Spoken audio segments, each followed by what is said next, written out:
Bonjour à tous. Oui, j'ai tenté un peu le look du diable. C'est parti.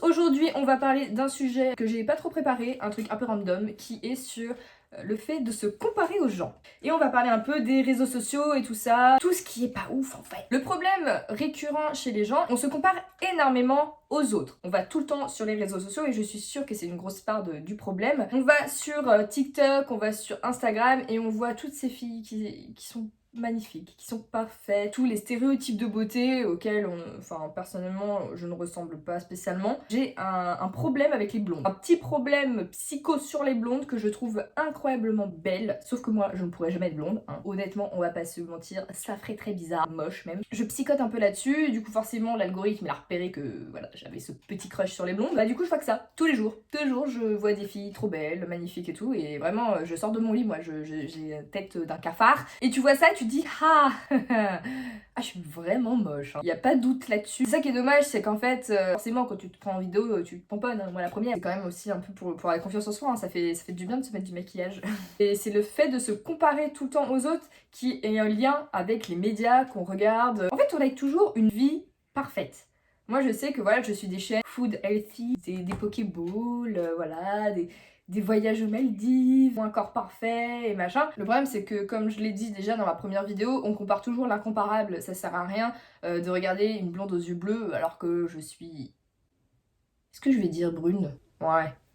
Je sais pas, brune aux yeux marrons, et ça c'est un truc que je changerai pas, que je pourrais pas changer, et c'est comme le corps. Concrètement il y a des filles qui ont un corps incroyable, après la plupart se donnent les moyens aussi et c'est tout à leur honneur. Elles font du sport, elles mangent bien, voilà, moi c'est pas un effort que je fais, je ne peux pas manger bien. D'ailleurs dites-moi si vous voulez que je fasse une vidéo sur what I eat in a day, hein. Vous allez vite vous comprendre que c'est pas du quinoa. C'est un choix de vie qu'on fait et je pense personnellement qu'il faut pas se priver. Vous trouvez pas qu'on dirait des antennes? L'impression de revenir d'une autre galaxie. Qu'est-ce que je disais? Donc, le regard des autres.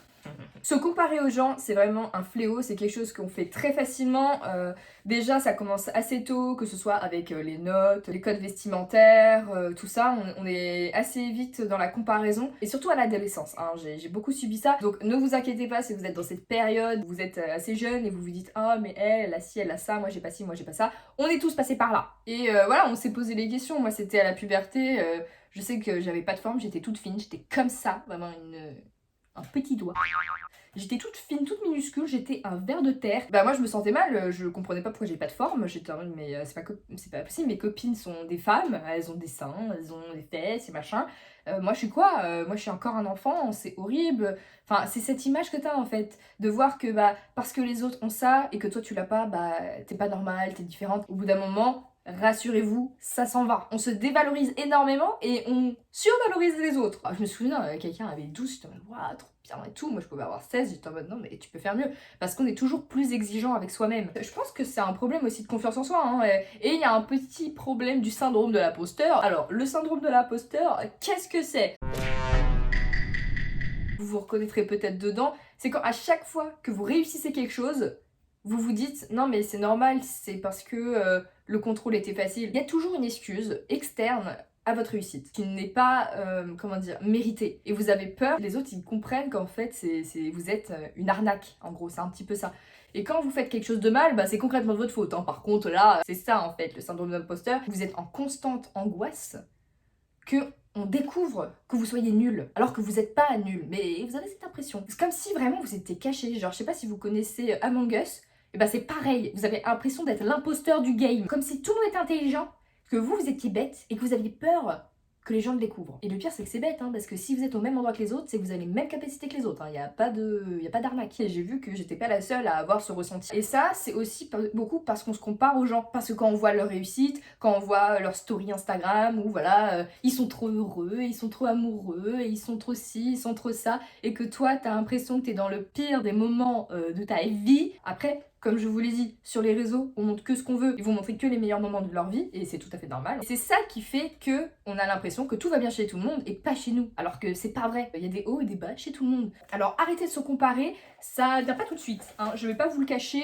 je suis un petit peu encore dans une phase d'apprentissage. C'est pour ça que j'ai créé ma chaîne de toute façon, c'est pas parce que j'ai la science infuse et que moi j'ai 100% confiance en moi, hein, ce serait merveilleux. Mais non, c'est juste que j'ai eu beaucoup de chemin, appris des choses, tout ça. J'ai pris conscience de certaines choses et je vous les partage. Je suis pas une experte en la matière. Moi, je me compare tout le temps aux gens. Bon, beaucoup moins maintenant, comparé à avant. Je crois que ça arrive aussi beaucoup en couple. Quand on se compare, on compare notre couple et le couple des autres. Et ça, mais erreur à ne pas faire. Pareil, les couples, c'est comme les réseaux sociaux. Ils vous montrent ce qu'ils veulent vous montrer. Peut-être qu'à un moment, ils vont s'engueuler, ils vont pas se parler. Et bah, vous en avez absolument rien. Et c'est normal. Enfin, je veux dire, ils vont pas vous envoyer un rapport à chaque fois qu'ils sont en train de faire une engueulade. Donc en fait, vous avez jamais idée de ce qui se passe dans le couple des autres, dans la vie des autres. Ce à quoi vous vous comparez n'existe pas. Moi, j'ai fait cette erreur quand j'étais en couple. Mais ça, j'ai mis du temps à l'apprendre. Hein, donc apprenez-le maintenant, ça vous évitera des problèmes. Ensuite, c'est pareil, niveau physique, chacun a un métabolisme différent. Si vous avez des boutons d'acné, de dire ah non mais les autres ils en ont pas, mais bien sûr ils en ont pas, mais ils ont d'autres problèmes. On ne perd pas tous facilement du poids, on ne prend pas tous facilement du poids. Moi je me souviens quand j'étais très maigre, je faisais pas exprès, hein, c'est pas comme si je voulais être maigre, c'est pas comme si je m'affamais, c'est juste que bah j'arrivais pas à prendre du poids et on se rend pas compte, mais prendre du poids c'est... Pour certaines personnes, c'est tout aussi dur que d'en perdre en fait. Je me comparais, je me trouvais anormale parce que toutes les filles que je voyais étaient comme ça et que moi j'étais différente. C'est vrai que si on voyait plus de corps différents, que bah non, la normalité c'est pas ça. C'est pour ça qu'il y a un espèce de mouvement où on body positive. En fait, à force de voir tout le temps la même tête, bah tu te dis merde, j'ai pas cette tête là, je suis pas normale. Je vais remettre mes antennes là, ça me dérange. Et se comparer aux autres, ça peut aussi venir d'une pression sociale. Ça peut vous faire des choix que vous avez pas envie de faire. Par exemple, regardez tout le monde qui a des enfants à votre âge, bah vous pouvez être tenté de dire faudrait peut-être que je cherche le papa. Non, très bien toute seule. Je sais pas si vous entendez, il y a mon oiseau qui fait pipi pipi pipi. Je sais plus ce que je disais.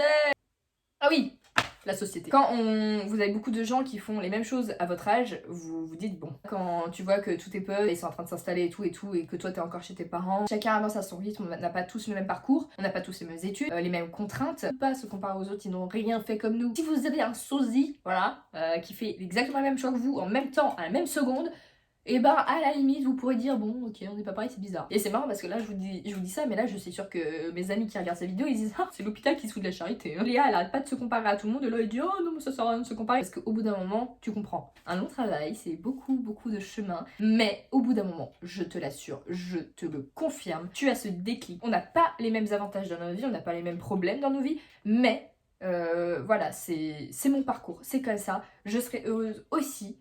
Et c'est pas une question d'être pareil ou pas. En fait, mon intérêt n'est pas d'être pareil qu'eux. Mon intérêt, c'est d'être heureuse à ma façon. Bref, sur ces belles paroles, j'ai beaucoup blablaté, hein, je suis vraiment désolée. C'était pas trop une vidéo qui était prévue. Mais j'espère que vous qui êtes peut-être dans cette phase-là de je me compare aux autres, j'ai pas confiance en moi, je suis moins bien que les autres, j'espère que vous verrez cette vidéo et que vous repartirez en lâchant un petit pouce bleu. Non, faut que je le dise. Abonnez-vous à ma chaîne pour d'autres vidéos. Suivez-moi sur Instagram, c'est Léa sans flamme, notre passion lingerie. Pour mon Instagram spécial lingerie. Qu'est-ce que je disais? Putain, c'est horrible. À chaque fois, je me coupe, je sais plus de quoi je parle. Ah oui, si vous êtes dans cette phase, dites-vous bien qu'un jour, ça passera. Et qu'il faut vraiment prendre conscience que ça sert à rien d'envier les autres parce que ça vous fera pas avancer. Ça vous fera juste reculer. Il faut trouver les moyens tout seul de se rendre heureux. Faites-vous plaisir. Vous avez toujours le temps de trouver la bonne personne et vous avez toujours le temps de changer de travail. Ça, c'est l'objet d'une autre vidéo. Je peux mettre un petit i là, je sais pas. Jamais fait. Oula, oh, je sais jamais. Ça se trouve, il n'y aura aucun i, hein, je fais ça, mais... Merci beaucoup d'avoir écouté jusqu'au bout. N'hésitez pas à me dire en commentaire, voilà, si vous avez un peu l'habitude de vous comparer aux gens, si vous avez réussi à dépasser ça, si vous avez des conseils aussi. Et je vous souhaite à tous une très bonne journée. Je vous fais des bisous et à très bientôt.